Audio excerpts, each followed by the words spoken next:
అచ్చయ్య మంచితనం. అచ్చయ్య అనేవాడికి చిన్నతనంలోనే తల్లిపోయింది. తండ్రి వాణ్ణి ముద్దుగా పెంచాడు. అచ్చయ్య కూడా అల్లరి చిల్లరగా ఉండక తండ్రి చెప్పిన మాటే వింటూ బుద్ధిమంతుడనిపించుకున్నాడు. అయితే వాడికి వ్యవహార జ్ఞానం బొత్తిగా లేదు. సొంతంగా ఏ పని చేయలేక అన్నిటికీ తన మీదనే ఆధారపడిన కొడుకు గురించి తండ్రికి బెంగగా ఉండేది. అవసాన దశలో ఆయన కొడుకును దగ్గరకు పిలిచి, నాయనా, నీకన్ని పనులు వచ్చు, దురలవాట్లు లేవు, నలుగురితో మంచిగా ఉన్నావంటే చాలు, నీకే లోటు ఉండదు అని చెప్పి కన్నుమూశాడు. ఈ మాటలు అచ్చయ్య తలకెక్కాయి. ఒక రోజున వాడు రామశాస్త్రి అనే పండితుడికి రాజసన్మానం జరిగిందని తెలిసి పనిగట్టుకొని ఆయన ఇంటికి వెళ్ళి, అయ్యా, తమరు మహాపండితులు, రాజసన్మానానికి తగినవారు, మీకు జరిగిన సన్మానానికి నాకెంతో సంతోషంగా ఉన్నది అని అన్నాడు. మంచివాళ్లు ఎదుటివారి అదృష్టానికి సంతోషించాలని వాడి ఉద్దేశం. అయితే రామశాస్త్రి వాడికేసి కళ్ళెర్ర చేసి చూసి, పాండిత్యం గురించి నీకేం తెలుసు? నేను రాజసన్మానానికి తగిన వాణ్ణో కాదో నిర్ణయించే అర్హత నీకుందా? ఇంకెప్పుడు నీకంటే గొప్పవాళ్ల దగ్గర ఇలా ఆలోచించకుండా మాట్లాడకు అని అన్నాడు. అచ్చయ్య చిన్నబుచ్చుకొని అక్కడ్నుంచి వచ్చేస్తుంటే దారిలో వాడికి గ్రామాధికారి కనిపించాడు. ఆయన చుట్టూ గ్రామ పెద్దలున్నారు. అంతకు ముందు రోజు గ్రామాధికారి ఏదో తగాదా విషయంలో చక్కని తీర్పిచ్చాడని వాళ్ళు ఆయనను అదే పనిగా మెచ్చుకుంటున్నారు. అచ్చయ్య మాత్రం ఆయనకు నమస్కరించి ఊరుకున్నాడు. గ్రామాధికారి వాడి వంక గుర్రుగా చూసి, ఏరా, నా తీర్పు గురించి నీకేమీ అనిపించలేదా? అలా చూస్తూ బెల్లం కొట్టిన రాయిలా ఉండిపోయావు అని అన్నాడు. ఏం చెప్పాలో తెలియక అచ్చయ్య చల్లగా అక్కడ్నుంచి జారుకున్నాడు. కొందరు సరిసమానుల నుంచే పొగడ్తలను ఆశిస్తారు.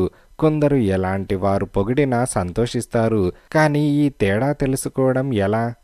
అచ్చయ్య సాటి రైతు బుచ్చయ్య వద్దకు వెళ్ళి, వ్యవసాయంలో నీకు నువ్వే సాటి, నీ చేతిలో ఏదో మంత్రమున్నది, నువ్వు నాటిన విత్తనాలు బంగారం పండిస్తాయి అని అన్నాడు. బుచ్చయ్య నవ్వి, ఏమిటచ్చయ్య, ఈరోజు వచ్చి రాగానే అదే పనిగా పొగిడేస్తున్నావు, నాతో ఏమైనా పనుందా అని అన్నాడు. అచ్చయ్య ఆ మాటలకు చిన్నబుచ్చుకొని, పనుంటే కాని పొగడకూడదా? నీలో గొప్పతనముంటే ఒక మంచి మాట అనకూడదా అని అడిగాడు. నీకంతగా పొగడాలనుకుంటే మన గ్రామాధికారిని పొగుడు. పనులున్న వాళ్ళు అడ్డమైన వాటికి ఆయన్ని పొగిడి కార్యం సాధించుకు వస్తుంటారు. అలా పొగిడే వాళ్లను కాకారాయుళ్ళని అంతా హేళన చేస్తారు. నువ్వలా కాకారాయుడు అనిపించుకోవాలనుందా అని బుచ్చయ్య అన్నాడు. సరిసమానులైనా సరే పొగిడితే హేళనగా ఉంటుందని అచ్చయ్యకు అర్థమై ఇంకెవర్ని దేనికి పొగడకూడదనుకున్నాడు. ఒక రోజున అచ్చయ్యకు కడుపు నొప్పిగా ఉంటే వైద్యుడి వద్దకు వెళ్ళాడు. వైద్యుడు ఆ సమయంలో బాగా దెబ్బలు తిన్నవాడికొకడికి గాయాలను శుభ్రం చేసి కట్లు కడుతున్నాడు. గాయాలెలాగయ్యాయి అని అచ్చయ్య అడిగాడు. రెచ్చిపోయిన ఎద్దొకటి వాణ్ణి తరిమి తరిమి కుమ్మిందట. విషయం విని అచ్చయ్య మౌనంగా ఊరుకుంటే వైద్యుడు కోపంగా, అచ్చయ్య, అయ్యో పాపమని జాలిగా ఒక్క మాటైనా అనాలని నీకు తెలియదా అని మందలించాడు. కష్టాల్లో ఉన్నవాళ్లను చూసి జాలిపడినా అది మంచితనమేనని అచ్చయ్యకు అర్థమైంది.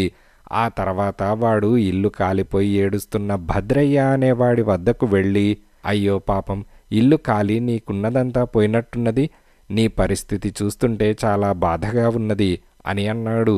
భద్రయ్య మండిపడుతూ, అడ్డమైన వాళ్ళు వచ్చి 4 జాలి కబుర్లు చెప్పేవాళ్లే, దమ్మిడి సాయం చేసేవాళ్లు మాత్రం లేరు అని అన్నాడు.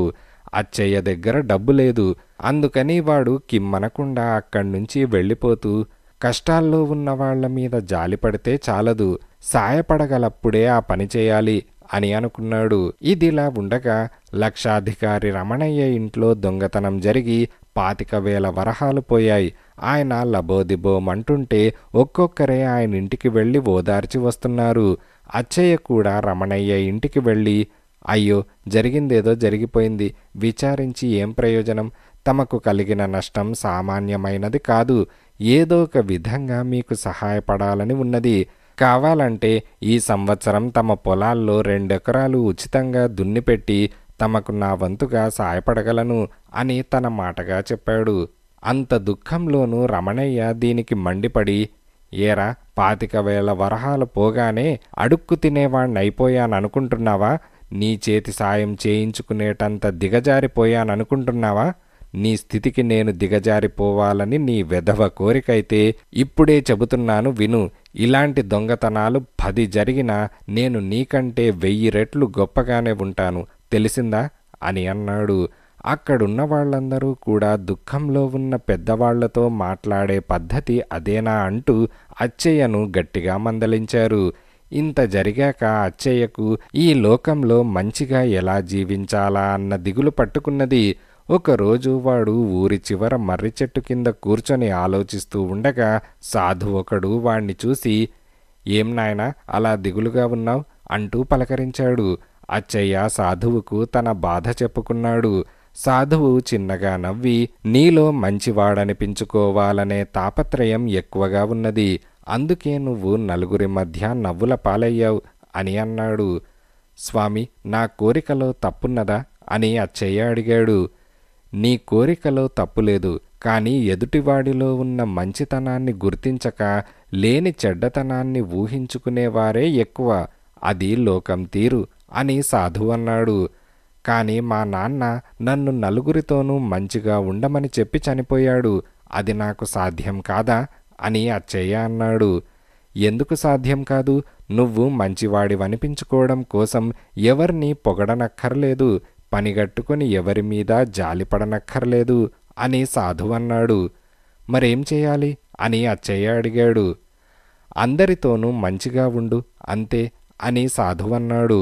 అదెలాగో నాకు తెలియదు స్వామి అని అచ్చయ్య అనగానే, నీకెవరినైనా మెచ్చుకోవాలనిపిస్తే మెచ్చుకో, ఎవరి మీదైనా జాలి కలిగితే జాలిపడు, అంతేకాని కేవలం మంచివాడివనిపించుకునేందుకు మాత్రం ఆ పనులు చేయకు. అడిగిన వాళ్లకు చేతనైన సాయం చెయ్యి, నిన్ను తిట్టిన వాళ్లను క్షమించు, అకారణంగా నువ్వెవర్నీ తిట్టకు.